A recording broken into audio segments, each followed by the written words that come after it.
हर हर गंगे हर हर महादेव। आप सभी पर महादेव की कृपा सदा बनी रहे।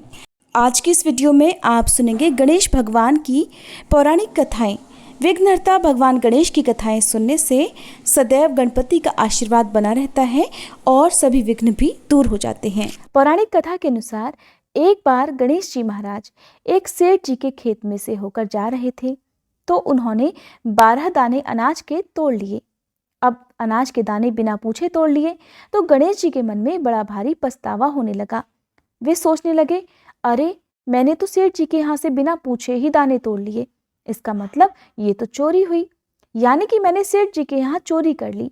इस प्रकार वे मन में पछतावा करने लगे। अब चोरी की है तो उसका प्रायश्चित भी जरूरी है। गणेश जी ने जिन सेठ जी के यहाँ से चोरी की थी उन्हीं के यहाँ 12 साल की नौकरी करने का निश्चय कर लिया। बस फिर क्या था, भेष बदलकर पहुंच गए सेठ जी के यहाँ और सेठ जी से काम मांग लिया। उधर सेठ जी को भी किसी नौकर की जरूरत थी। इस तरह गणेश जी नौकर बनकर सेठ जी के यहाँ काम करने लगे।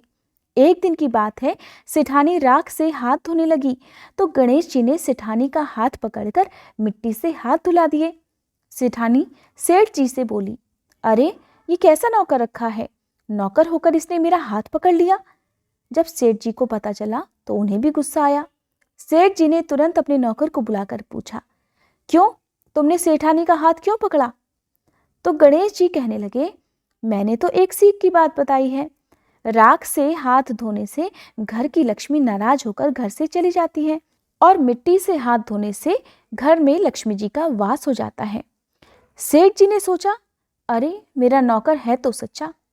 दरअसल सेठ जी के यहाँ नौकर बनकर रह रहे भगवान गणेश ने उन्हें अपना नाम भी गणेश बताया था। तो जब कुंभ का मेला आया तो सेठ जी कहने लगे, गणेश सेठानी को कुंभ के मेले में स्नान करा कर ले आओ। अब नौकर बने गणेश जी सेठानी के साथ चल दिए गंगा स्नान कराने। सेठानी नदी के किनारे पर बैठकर नहा रही थी तो गणेश जी ने उनका हाथ पकड़कर नदी में डुबकी लगवा दी। घर आकर सेठानी ने फिर से सेठ जी से कहा, इस गणेश ने तो मेरी इज्जत ही नहीं रखी और इतने सारे आदमियों के बीच में मुझे घसीटकर आगे पानी में ले गया। तब सेठ जी ने गणेश जी से पूछा, तुमने ऐसा क्यों किया? तो गणेश जी कहने लगे, सेठानी किनारे बैठकर गंदे पानी से नहा रही थी, मैं तो आगे अच्छे पानी में डुबकी लगवा कर ले आया हूँ। इससे सेठानी अगले जन्म में रानी और राजपाट का सुख भोगेंगी। सेठ जी सोचने लगे, गणेश है तो सच्चा।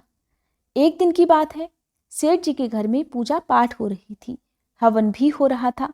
सेठ जी फिर से गणेश से कहने लगे कि जाओ और सेठानी को बुलाकर ले आओ। उधर गणेश जब सेठानी को बुलाने गया तो सेठानी काली चुनरी ओढ़कर चलने लगी तो गणेश जी ने काली चुनरी फाड़ डाली और कहने लगे, लाल चुनरी ओढ़कर चलो। सेठानी नाराज होकर सो गई।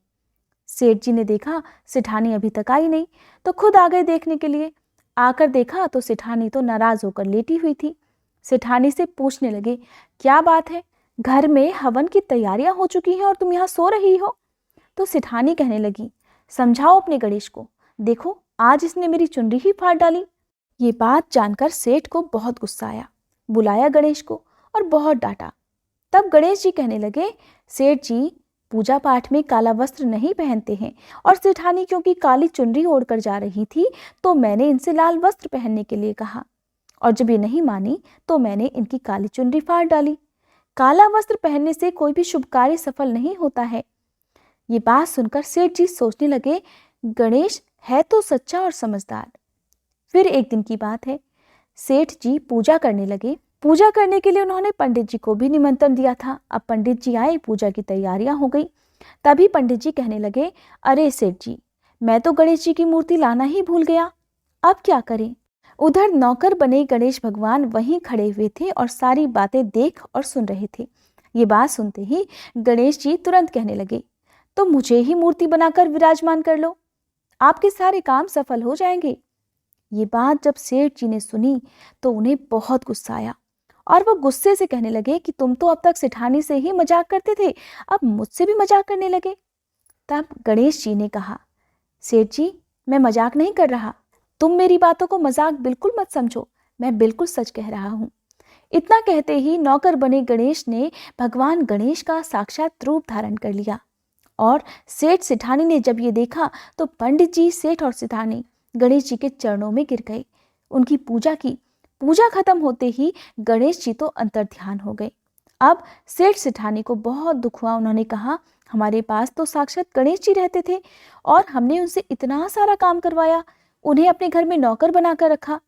इस बात का उन दोनों पति पत्नी को बहुत भारी दुख हुआ। अब दोनों पति पत्नी रात दिन इसी चिंता में घुलने लगे।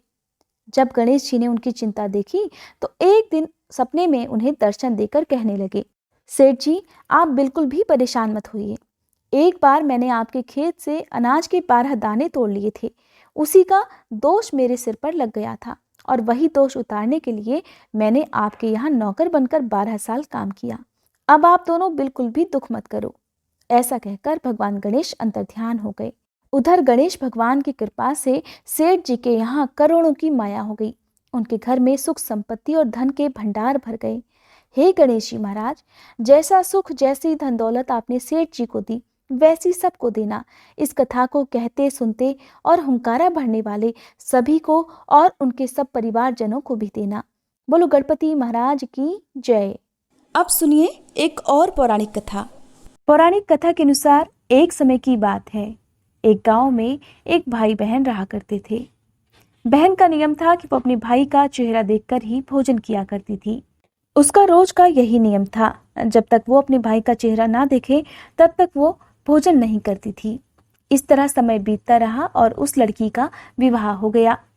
अब भी वो हर रोज सुबह उठकर जल्दी जल्दी अपने घर का काम समाप्त करके अपने भाई का मुंह देखने के लिए उसके घर जाया करती थी। एक दिन रास्ते में जब वो जा रही थी तो पीपल के पेड़ के नीचे उसने गणेश भगवान की एक मूर्ति देखी। तब उसने गणेश भगवान की मूर्ति के सामने हाथ जोड़कर कहा, हे गणपति महाराज, मेरे जैसा अमर सुहाग और मेरे जैसा अमर पीहर सबको दीजिएगा। ऐसा कहकर वो आगे बढ़ गई। जंगल की झाड़ियों के कांटे उसके पैरों में चुभा करते थे।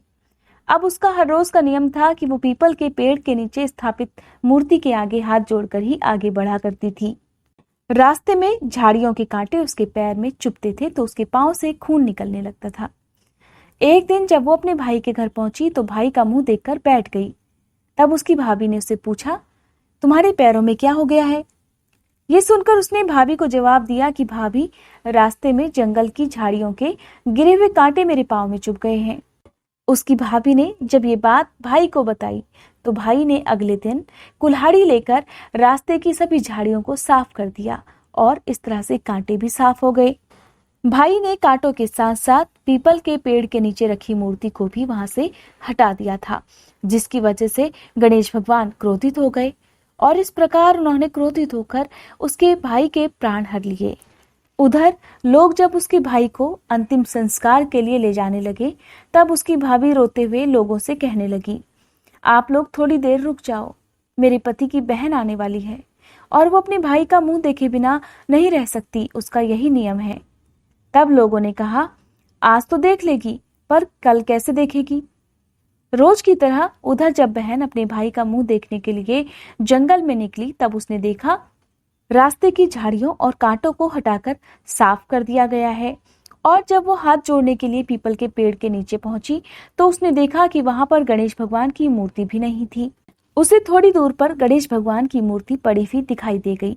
तब उसने मूर्ति को उठाकर साफ करके उसे फिर से उसी जगह पर रख दिया और हाथ जोड़कर कहने लगी, हे गणपति भगवान, मेरे जैसा अमर सुहाग और मेरे जैसा अमर पीहर सबको देना। और इस प्रकार ऐसा कहकर वो लड़की आगे निकल गई। तब गणेश भगवान सोचने लगे, अगर इसकी नहीं सुनी तो हमें कौन मानेगा, हमारी पूजा कौन करेगा? तब गणपति भगवान ने उसे आवाज दी, बेटी, इस खेजड़ी की 7 पत्तियां लेकर जा और उसे कच्चे दूध में घोलकर अपने भाई के ऊपर छींटा मार देना, वो उठकर बैठ जाएगा। ये सुनकर जब बहन पीछे मुड़ी तो उसने देखा वहां कोई नहीं था। फिर वो सोचने लगी कि ठीक है, जैसा सुना वैसा ही कर लेती हूँ। और इस तरह वो 7 खेचड़ी की पत्तियां लेकर अपने भाई के घर पहुंची। उसने देखा वहां कई लोग बैठे हुए हैं। भाभी बैठी रो रही थी और उसका भाई उन सब के बीच मूर्छित अवस्था में लेटा हुआ था। तब उसने सुनी हुई आवाज के अनुसार पत्तियों को नियम के तहत भाई के ऊपर इस्तेमाल किया और इस प्रकार पत्तियों के प्रयोग से उसका भाई उठकर बैठ गया। तब भाई बहन से बोला, मुझे बहुत ही गहरी नींद आ गई थी। तब उसकी बहन बोली, ऐसी नींद किसी दुश्मन को भी ना आए। और फिर उसने रास्ते की सारी बात अपने भाई को बता दी। तब से दोनों भाई बहन और लड़की की भाभी भी मिलकर गणेश भगवान की पूजा करने लगे और उनका व्रत भी रखने लगे। हे गणेश भगवान, जैसे आपने उस बहन की विपत्ति दूर की, वैसे ही सबकी विपत्ति दूर करना और जो भी इस कथा को सुने उन सब के संकट दूर करना। भक्तजनों, ये थी आज की कथा। उम्मीद करती हूँ आज की ये वीडियो आपको पसंद आई होगी।